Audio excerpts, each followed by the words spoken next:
we're going to now do our pesto infused fish. For that, we're going to make our own pesto. Nothing store-bought. Once you've made it at home and you see how simple it is, I don't think you'll buy a store-bought jar of pesto ever again. I have pine nuts. Now, this is what pine nuts look when they're fresh. So straight out of a bag, you can see the light color. Then you roast them to bring out more flavor, and you can see how nice and golden brown they go. I have used just a normal, ordinary small frying pan, put it on low heat, and using a spatula, just continually move them around so they're not burning, and you should get a nice golden toasty color all over. All right, so into the food processor goes our pine nuts. I'm going to save a little bit to sprinkle at the end. I'll move these out of the way.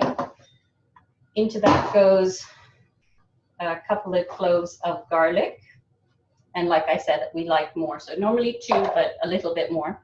I've got some Italian hard cheese that I've just grated. Pour that in as well. And into that, I have fresh basil leaves. So straight in. Can you use any cheese? You cannot use cheddar. You need a hard cheese. So you couldn't use cheddar or anything like that. Pepper and a bit of salt. So I've got sea salt here, but you don't need a lot because remember the cheese will have quite a bit of salt in it already. First, we're going to blitz that up.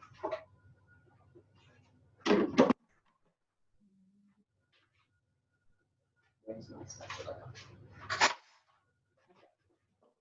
So we'll blitz that up.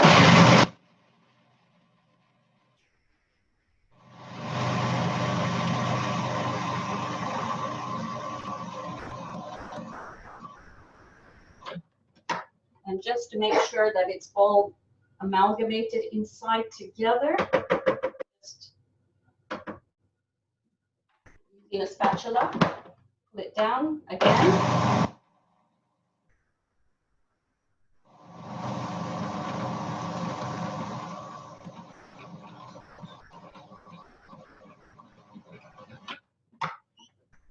Okay, I want to show you what it looks like. If you can see, it's almost like green chutney. And basically, actually, when you think about it, this is probably the English version of green chutney because it's so versatile and you can use it for so many different things. Now, once this is done, and like green chutney, you know, you put your lemon and salt and everything at the end. In this one, we put the oil at the end. So now, all you need to do, like we do for hummus, you pour your oil from the top. Okay, so if we move over here, then I can pour this into a bowl and show you exactly what it looks like. Now, if you feel this is really thick, remember, you can always then thin it down with some extra oil. You need some really good quality olive oil when you make this. So don't go for your normal, really cheap brand, because when you use it, you'll actually taste the difference. So it's really important to use a good olive oil for this one, extra virgin. That's the first press. The extra virgin olive oil is the first cold press of olive oil, which is the best. And you'll find when you buy the lighter one, you'll see the difference between the dark green color and the yellow mild color. But there's a nuttiness in the first press of olive oil that you can't get in any of the other oils. So it's really important for this sort of thing, when you're using it cold, you're not cooking with it, obviously, that use a good quality olive oil for that. Okay, let's pour it into a bowl. And then with this, you can see how much we've made just from one batch. And we're not going to use all of it. So this is really nice. You can use it. You can keep it in the fridge. Now, because it's fresh, you know, the jar you buy will stay in the fridge for weeks, you know, even a month, aramti. You don't have to worry. This generally will stay fresh for about a week. And the flavor, you know, it doesn't really change. It'll get a deeper flavor as it stays over the week. It's very subtle right now, but the longer it keeps, the deeper the flavor will get. You can use, if you want to make a slightly sort of a spicier kind of variation of the pesto, you need to use, you know, the Thai basil. That's a little bit more spicier. It's more peppery. So that would change the flavor of your pesto. You could make pesto using using spinach. So I've used pine nuts. If you have allergies, I mean, obviously double check. But you can use this. So all I'm doing is I am just putting a bit of pesto into my fish, and I've cut it in. I have used sea bream. You can do this with salmon. You can do this with any fillet of fish.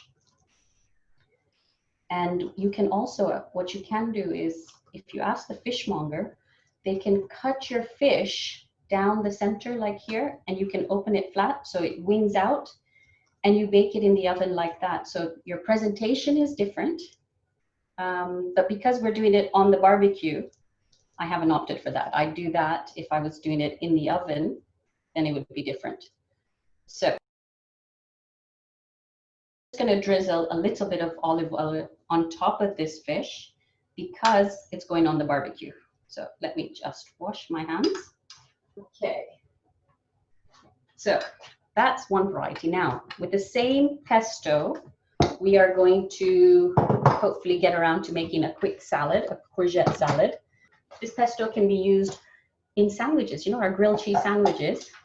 Spread a bit of pesto on it and then put your cheese on and then grill your sandwich. Tastes amazing. It just sort of makes it seem more special.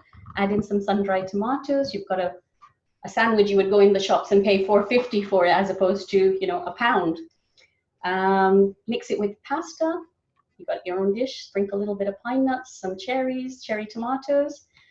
Put it on chicken. Bake it in the oven. You've got another dish. Very versatile. So if you have spare, like I said, it's the green English person's green chutney. This is thick. I said you can use it also. You can use this as a salad dressing. You can thin it down with more olive oil and a bit of balsamic vinegar and pesto. Presto, you have salad dressing. So a nice spinach salad or something. You could, if you're going to have extra and you think, oh, I'm not going to get around to using it, get your ice cube tray out, fill it, freeze it. Once it's frozen, take it out, put it in a Ziploc bag, and you have a cube ready whenever you need it. With fish, but remember, you can do this with chicken, with anything you want. I've done it with sea bream. You can do it with salmon. You can do it with fish fillets. So this is like a slightly Chinese infused flavor. And this is Chinese orange and ginger fish. For that, we need a couple of tablespoons of soy sauce. For this one, I've used dark because I think when you barbecue it, that color really, you know, it just makes it seem different. So a couple of tablespoons of soy sauce, a little bit of Worcestershire sauce because it brings that katash into it. So about a teaspoon. Here I have an orange. So that's juice of one orange that I've put in. I have julienne ginger. If you don't want bits and you just want the flavor, you could just grate it. So here I have a microplane, and I find when you grate, it comes out really, really fine.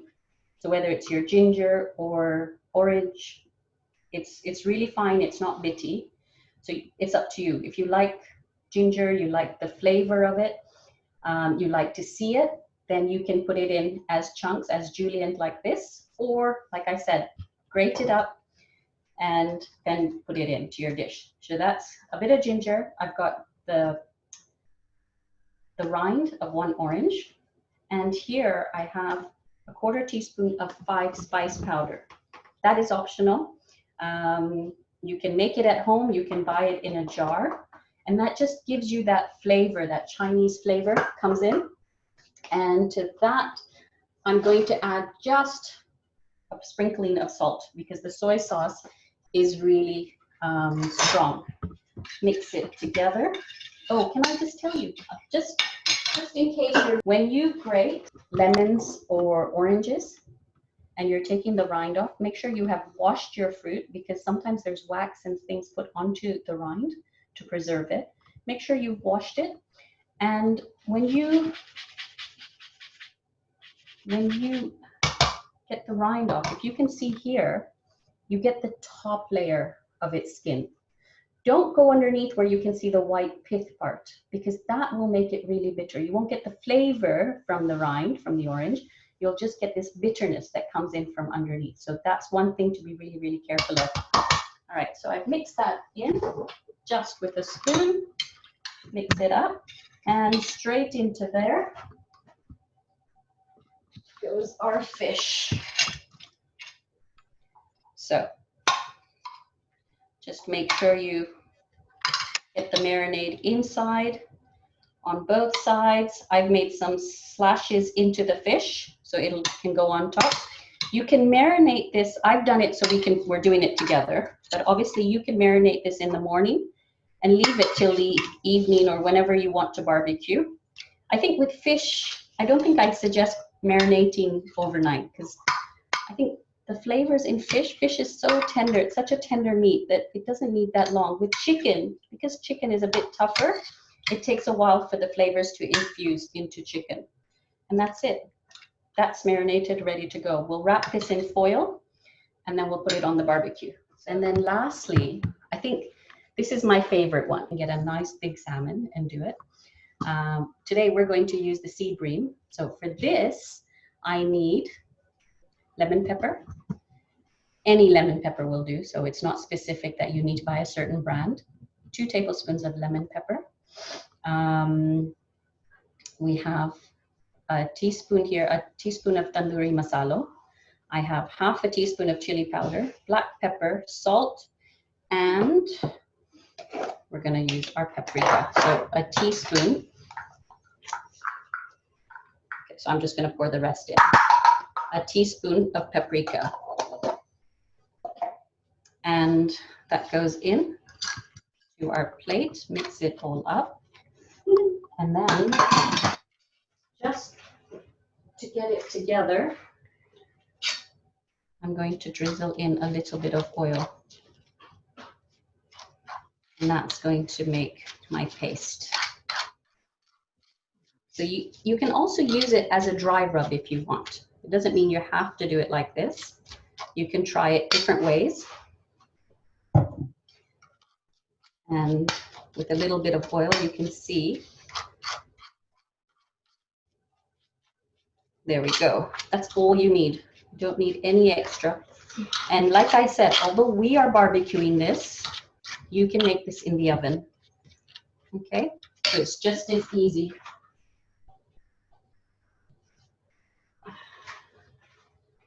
Okay, we've got 3 left, so we're going to do it with the 3.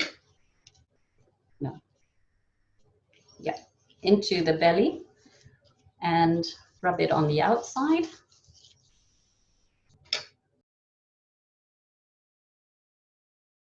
Do this with fillets. You can do it with a salmon fillet. And there we go. You can use any kind of fish you want. Not necessarily does it have to be a whole fish. And you can try it. Today we've done it as a paste. You can try it as a dry rub if you want. And that's it. That fish is ready. Let me just wash my hands. We forgot to put honey in the Chinese, so I'll add that in, sorry.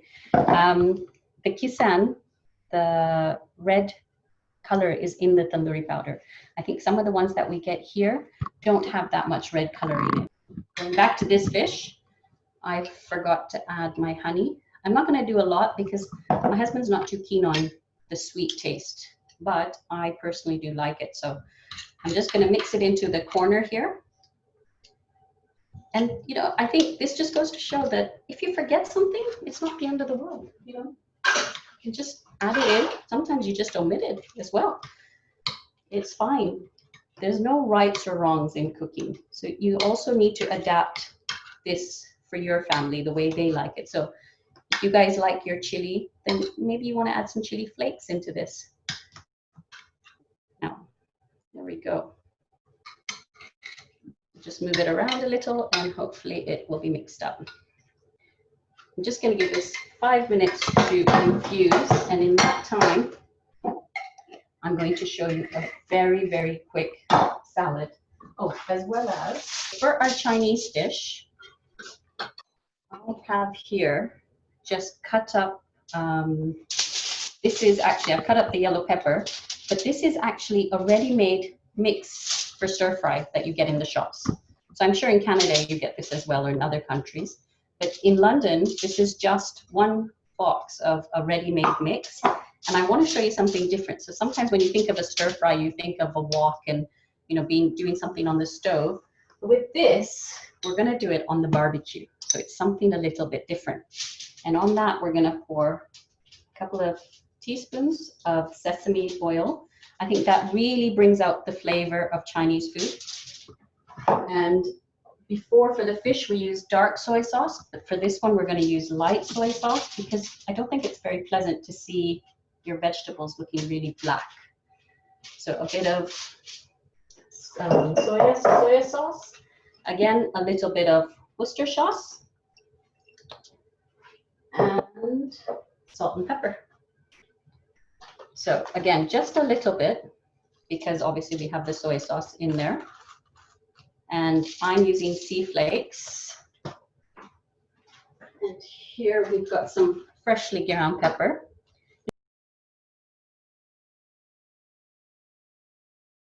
So this is it. We're going to mix it together. Just let the flavors mix up. The oil can go around. You can do it in a bowl if you want and then pour it into your foil. It doesn't really matter. There's no right or wrong with this. And then the only thing you have to remember is you must close it completely. That's the only important thing. Is when you make a parcel, there shouldn't be any ends that are open a little bit or anything. So there we go. Our vegetables are ready. And before I put them on the barbecue, just using an ordinary knife, I'm going to make some incisions. That will allow the steam to escape and let our vegetables still be crunchy, otherwise they'll get all soggy because of the juices that will be released into the vegetables. Quick salad. I have courgettes, and if you have a spiralizer, spiralize them. This is such a versatile vegetable. It can be a salad. It can be used instead of lasagna sheets. If you want to have something that's wheat-free, you can slice them up. You can slice them and grill them and still make a salad out of it. You spiralize them and they become your spaghetti. So again, a wheat-free alternative. If you're going to use it for lasagna, I suggest when you slice them into long lengths to use instead of your sheets, that you salt them. So that means by salting them, that means sprinkling salt like we do with garela and that, and it allows the moisture to come out. So I just want to show you, I've got a mandolin here, just to show you different ideas of how to do it instead of just using a spiralizer, because not everybody has that in their house. And anything that can grate, you can julienne them. To get your long slices, you can use a potato peeler. So it doesn't necessarily mean you need to have all the gadgets in your house. If you don't, not to worry. But it's just making use of what you do have. So for this salad, you could grill it and then you can add some of the pine nuts that we have roasted. You put pine nuts on, a bit of olive oil, maybe just cut up some basil leaves as opposed to using the pesto, and then top it up with some feta cheese and you've got a different salad straight away. So there's so many things you could do with courgette. You could pickle it, olive oil, a little bit of vinegar, apple cider vinegar, some herbs, and red onion. Cut the courgettes into slices, leave it for an hour in your fridge, and you've got marinated courgette slices that you could use. Eat them on its own. You could put them in sandwiches, in a bread, top them on a salad, serve them on the side of a roasted piece of fish. There's so many things you could do with courgettes. Okay. Now, the only thing is when you mix the dressing in, it tends to then, because of the salt, it will start releasing some moisture. So you just got to be wary of that. I think that's enough for now. We'll use this one if we can later. All right, so that's all we've done. Courgettes. Into that, I'm adding a couple of tablespoons of our pesto and mixing that in. And that's it. That's how easy it is. So if you want a little bit, so you just get the hint of flavor, then that's fine. If you want it drenched, you can.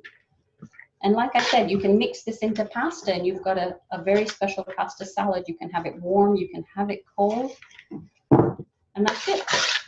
That is a courgette salad done within a minute. That's how easy it was. All right, so now oil. Onto this, we're going to add our fish. So a bit of the fish and a little bit of the marinade. Now, sometimes when you do this, you don't get that crunchy, burnt skin. So if you like that, then don't do it in the foil. I just think this is less messy, and I liked how when fish is cooked and it's sort of steamed, you get that steamed effect in it as well.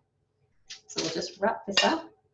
Don't like dark soy sauce, you think, oh, I don't like it looking black, then use light soy sauce. Just the dark one has, I think, a more depth of flavor. The lemon pepper without foil, and see how that works. And we're going to put the pesto in foil.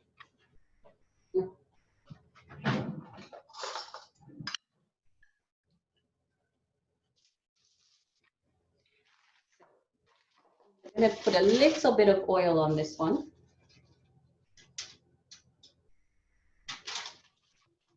Just because we're barbecuing. Then, if you're doing it in the oven, you don't need to put that oil on top. This is just because it's going in the barbecue.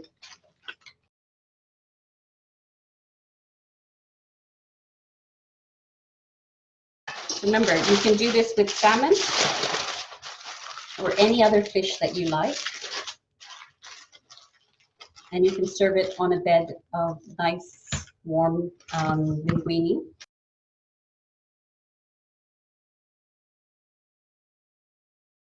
Is on medium heat. It's not very hot because if we do it on really hot, it will just burn our food.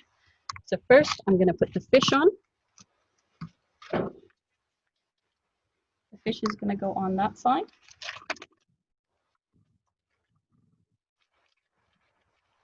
We're going to put this fish on. Now this one, remember, we did it without foil, so hopefully this one is going to go nice and crispy for us. And I'm keeping it on the end so it's a little bit easier to turn. Now the vegetables aren't going on just yet because I'm turning the temperature down to low because I don't want everything burning. On low. Yeah. Can you see how, not being in foil, you're getting that nice crisp skin coming on it? Yeah?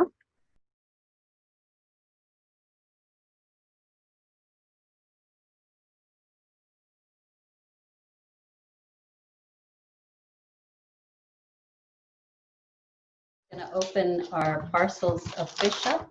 Be very careful because obviously it is hot. You can see how the fish is cooked, and you know that because it just flakes. And fish is really soft and delicate, so it doesn't take that long to cook, and it just needs to flake off like that, and you know it's cooked. So it's nice and soft. So on low heat, that it wasn't actually, it doesn't burn, but it steams inside. For the youngsters, I'm going to say be wary of your fingers because the foil is hot. Inside of this, we had made our courgette salad. So a lot of our greens, it's nice to have the fresh leaves just to use as a garnish, obviously. We have our lemon pepper fish. And again, I said that on salmon is really, really tasty. And you can see that the char grilled effect and the flavor, the smokiness will be in this fish. So it's quite nice having different alternatives. So you've got almost like a steamed fish. You've got your char grilled barbecue fish. Our Chinese style fish, which was our ginger and orange and ginger. That's really nice because the stickiness, I can feel it already just on the foil. And again, this fish is steamed. And on the side of this, just quickly, I wanted to show you the vegetables. Now you can see the color compared to before. So they've all steamed really nicely, but they haven't sort of cut the juice. And actually, now that I've opened it, you can, the smell of sesame oil is coming out at you. And the beans are cooked. All of this will be al dente. So what you could also do is if you wanted noodles, you could boil your noodles, toss them in a bit of sesame oil. And then once these are ready, still on the barbecue, just toss it all together.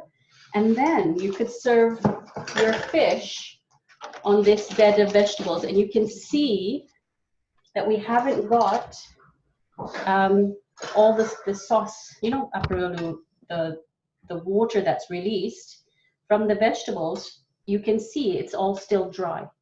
So just something different for when it comes to serving. So as promised, I will make the coleslaw and I will share that recipe with all of you. And I will also include it in a photo so you can see what it looks like. Some ideas of things you can do this summer.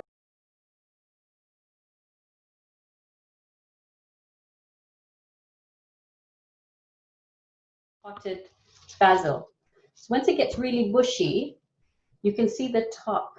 If you nip this bit that comes out of the top, then all the ones at the bottom will start to develop, they'll start to grow. Otherwise, this will get very lanky on top, and then on the bottom, it won't develop. And you'll have lots of little leaves that never really get a chance to grow.